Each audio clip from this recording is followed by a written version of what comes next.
Well, good morning.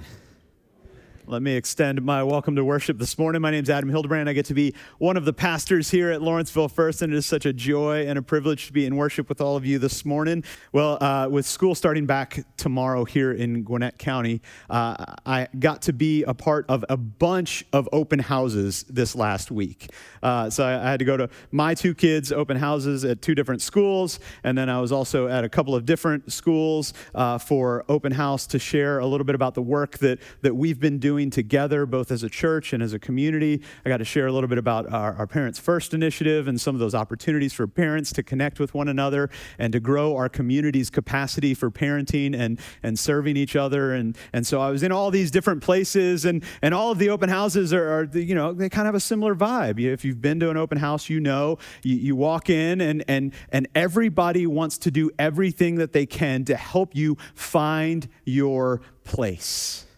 Right? That's the point of an open house. You walk in and they want to help you find your schedule. And as soon as you have your schedule, you want to walk your schedule. And after you've walked your schedule, then you want to go and you want to find your bus route. And after you find your bus route, you want to go and find your lunch area. You want to figure out what that looks like. And then after that, you go into the gym or the lunchroom or wherever. And they've got all of these different opportunities for clubs and sports and all sorts of things that you can find out more about. I think we're, maybe going to be a part of an ecological club or something. Maybe Micah signed up for. I don't know. We all sorts of different things. He's going to save the planet or something. He's going to do something. Who knows what that kid's going to do?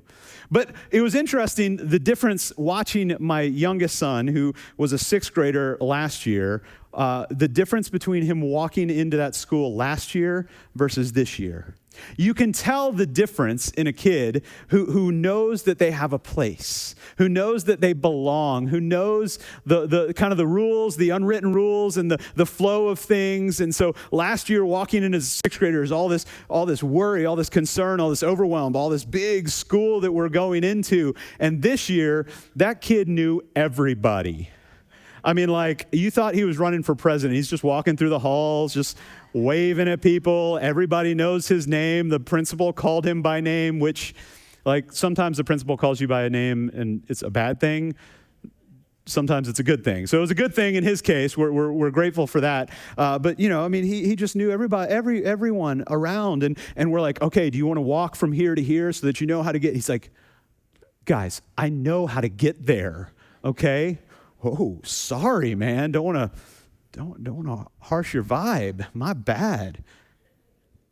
But the real goal of an open house is to let people know that they have opportunities to connect. That there's something for each and every person, that you have a place at that school. Whether it's with a club or whether it's a class or whether it's sports or whether it's with a football team or whether it's with some other team, whatever it is, that you have a place, that you belong in some way.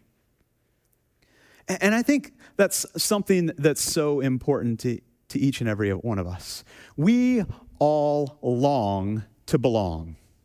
It doesn't matter if we're a kid or a teenager or an adult.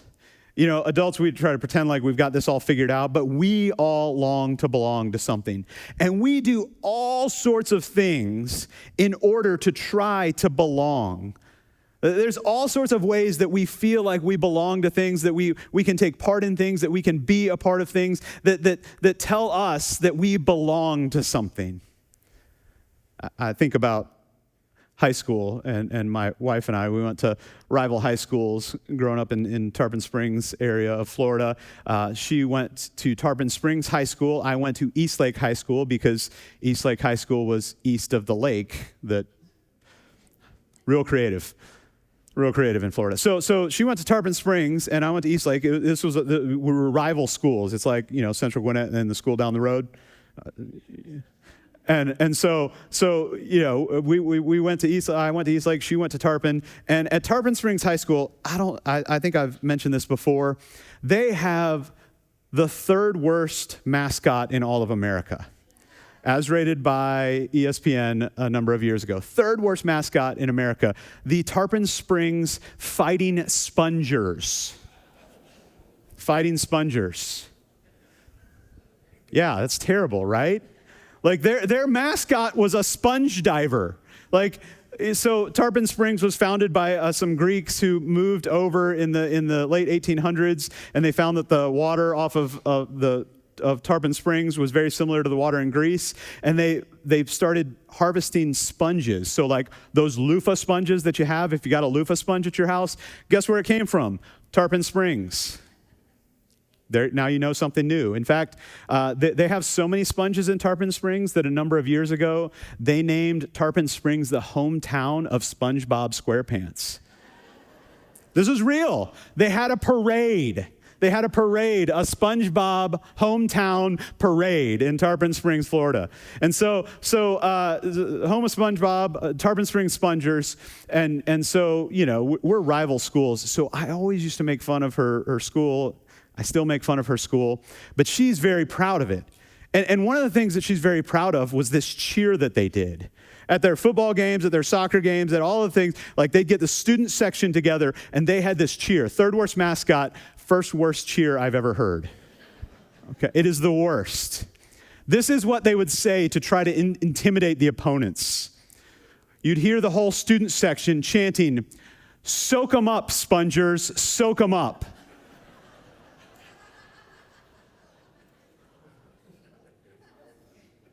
What? Soak 'em up, Spongers? It sounds like a chant for cleaning the kitchen, right? Like doing the dishes. Soak 'em up, Spongers, soak 'em up. You see it on a commercial for some sponge company. This is their war cry. And they're all up there in the stands doing this. Do you know why? Because they wanted to belong to something bigger than them. They wanted to belong to something bigger than just them. And we do all sorts of things in order to belong. We'll shift our personality. We'll dress certain ways. We'll do certain things. We'll engage in certain activities. We'll do all sorts of things in order to feel like we belong. We'll stand in the stands of a football stadium and say, "Soak 'em up, Spongers, soak 'em up." It's a way to belong because we all have this deep human need to feel like we belong. Like we have a shared place, a shared purpose, a shared mission, a shared value. We want to share these things together with people. And true belonging comes from being seen as we are and invited to become who we can be, who we were made to be. Not some imitation of ourselves, but true belonging comes in places where we're invited to be the best version of ourselves.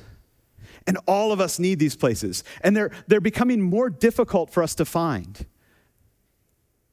It's becoming more difficult for us to find real, meaningful belonging and connection, real places where we can find that sense of purpose and hope and shared values. Because our world is so fractured, it's so lonely.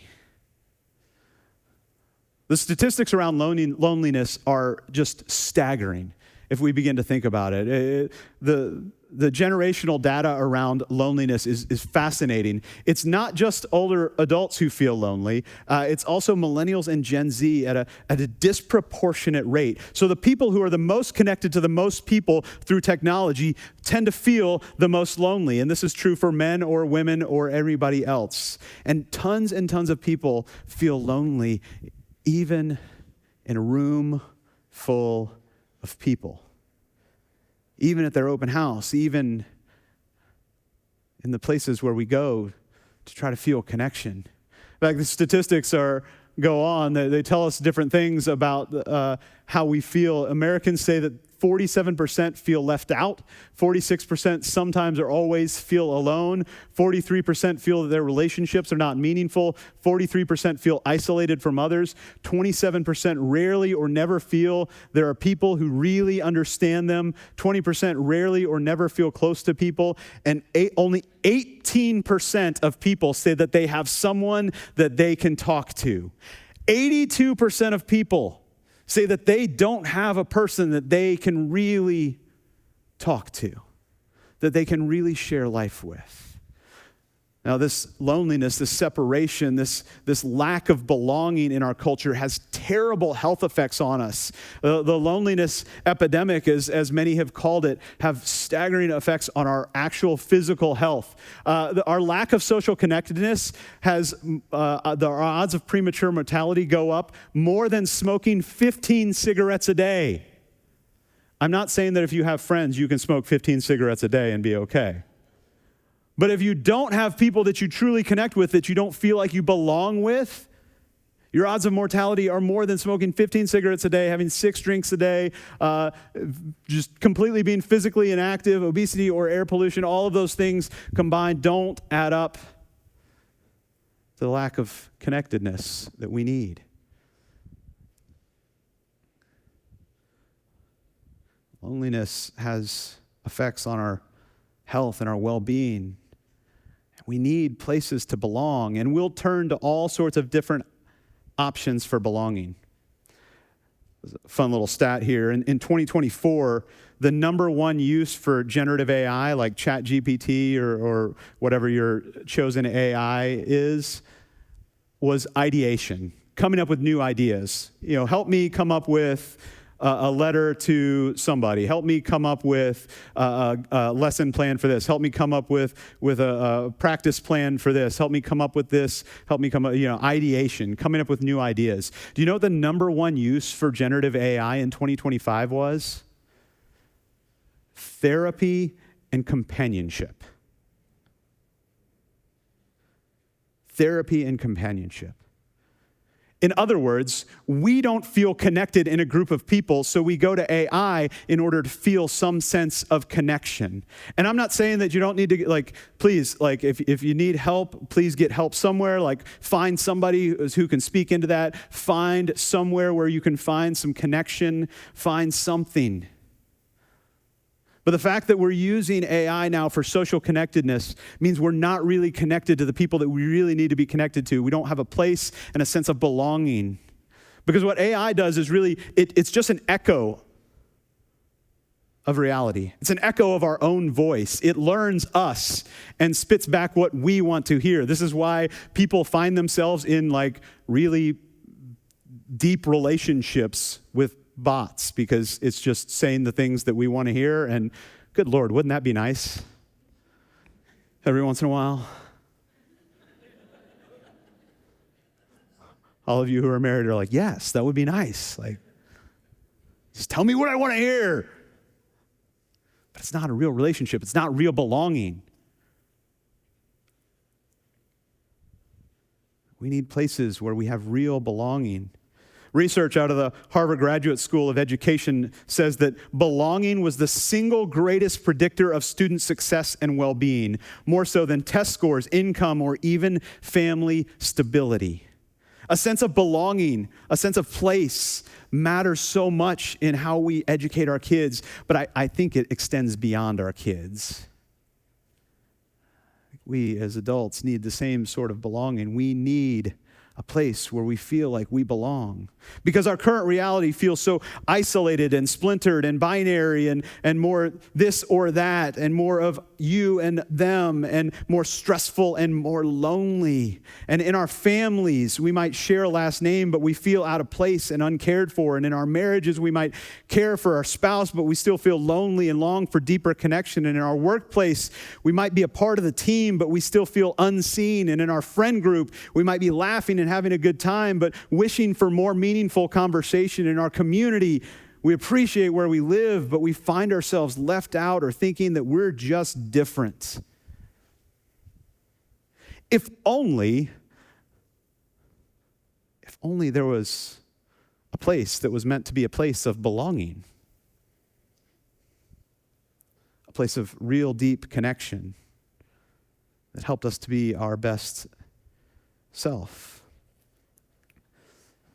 Because we need that so badly right now. Lyndon B. Johnson said it this way, that there is no problem we cannot solve together, but very few that we can solve by ourselves.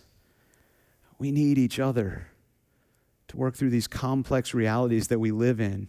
And Jesus says something similar in John chapter 14. Jesus is talking to his disciples. This is his farewell discourse. He gathers his followers together for the last time, and about 20% of John's gospel is spent with Jesus talking to his disciples, the Last Supper and the conversation that they have around the table. And in John 14, Jesus says this to these people that he's just told about his betrayal, that he's just told about his denial, that he's just told about the fact that he has to go away, that he's just told about the fact that he's going to give his life for them. And then he says to them, "Do not let your hearts be troubled." And I know there's people who walked in here this morning with troubled hearts. For all sorts of reasons.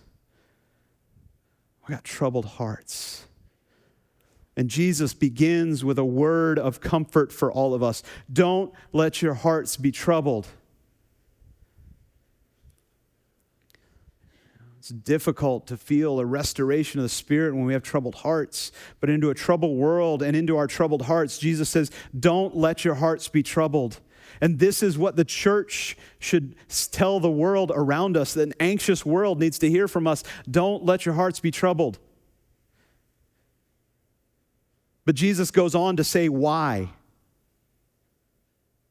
In a troubled world where we're dealing with inflation and violence and politics and isolation and broken families and all of the things that we could point to, Jesus says, don't let your hearts be troubled. And then he goes on and he gives us the why. He says, believe in God and believe also in me. And then here's the promise. In my Father's house, there are many dwelling places or places to abide, to be a part of.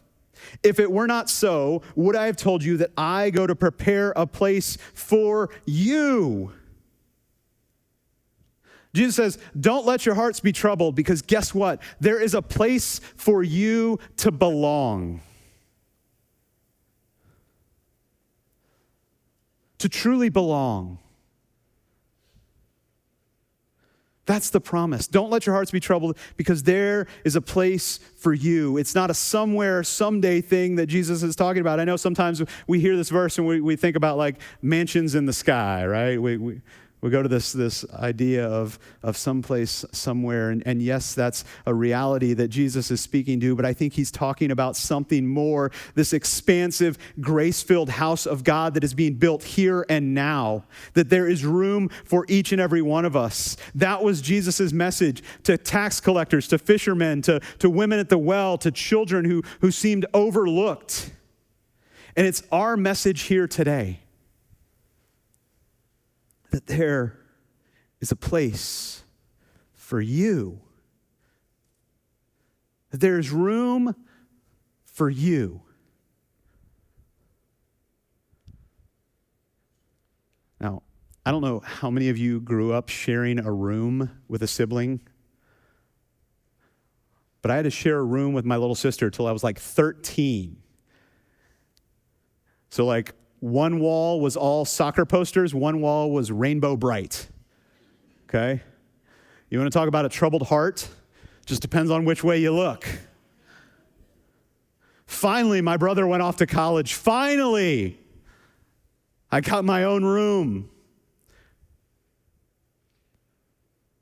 Jesus is talking to a group of disciples who shared space with each other, who didn't all come from the same backgrounds, who knew what it was to be a part of a big family in a small place, who knew what it was to be overlooked, who knew what it was to be left out, who knew what it was to not get along, who knew what it was to have differences of opinion. And to each and every one of them, Jesus says, there is a place for you.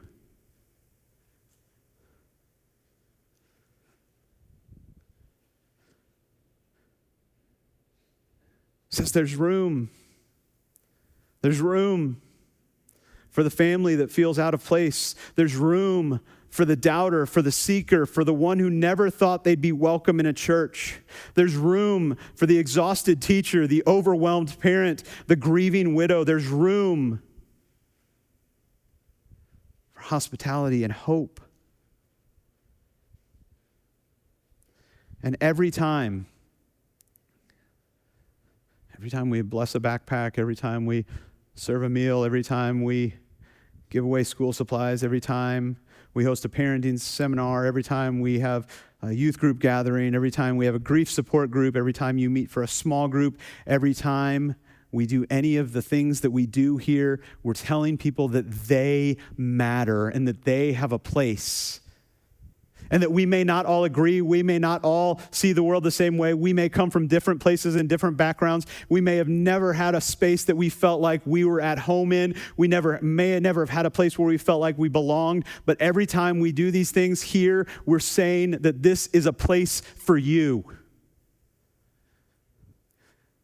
That's Jesus' promise to all of us, to a world of troubled hearts, that there is space for you.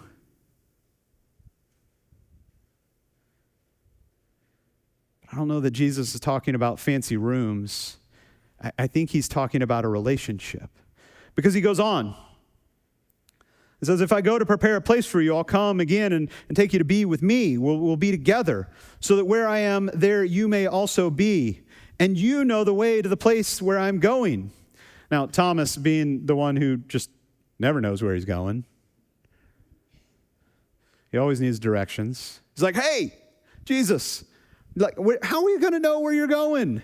We don't know the way.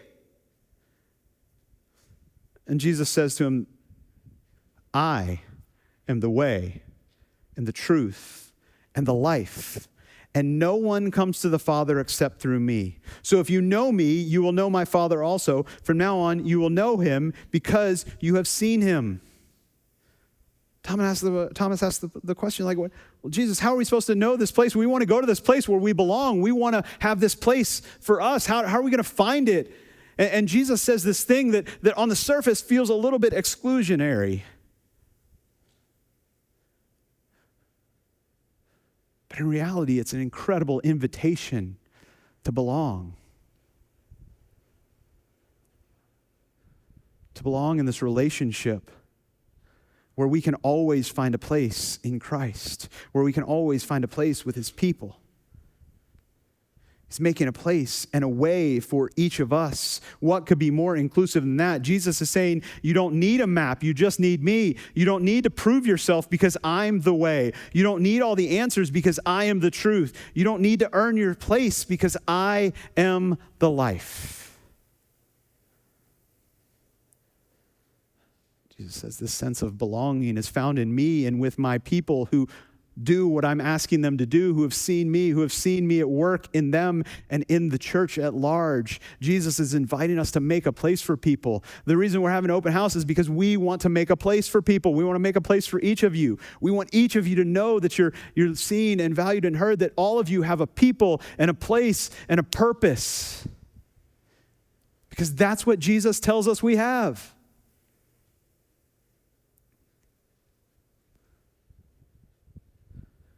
But Jesus goes on to say something just wild, absolutely wild. In verse 12, he says this. He says, very truly I tell you, the one who believes in me will also do the works that I do. And in fact, will do greater works than these, because I am going to the Father. The one who believes in me, he says, will do the things that I do. Which, by the way, he just said what he's going to do. He's going to make a place for people.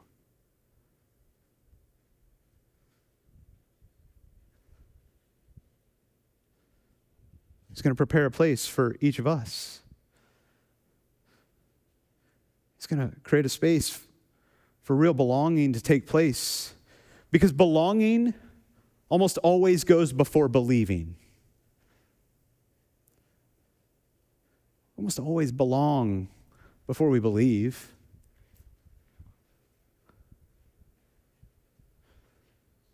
Belong to a church long before we believe. The disciples belonged to this group that followed Jesus around long before they believed that Jesus was who he said he was. Always belong before we believe. And Jesus says, you're going to do the work that I've invited you to do.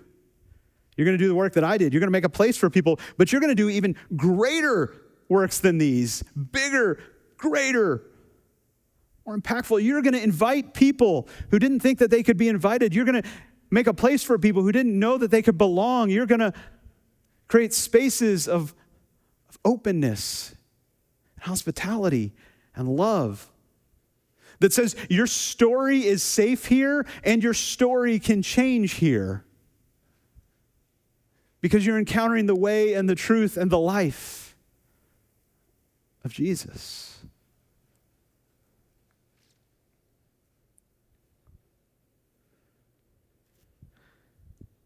Henry Nouwen, the theologian, says it this way: hospitality, or making a place where people belong, is not to change people, but to offer them space where change can take place. Where Jesus can do the work that only Jesus can do because we've done the greater work that we've been invited to by making a place for people. Our role is to be placemakers for a world that needs to know that they have a place. Because knowing that we belong to something gives us the confidence to tell others that they too can belong. And knowing that we have a place makes us placemakers. And if you want to have a life, and great life, full of purpose and meaning, full of growth and direction, full of people, promise, full of connection and belonging, it comes from knowing that we have a place with Christ and a place with one another. And we're constantly inviting others to be a part of that too.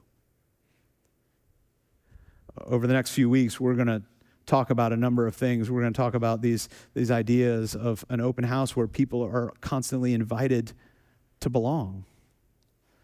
Where we're making a place for people to belong together in Jesus, in the way and the truth and the life.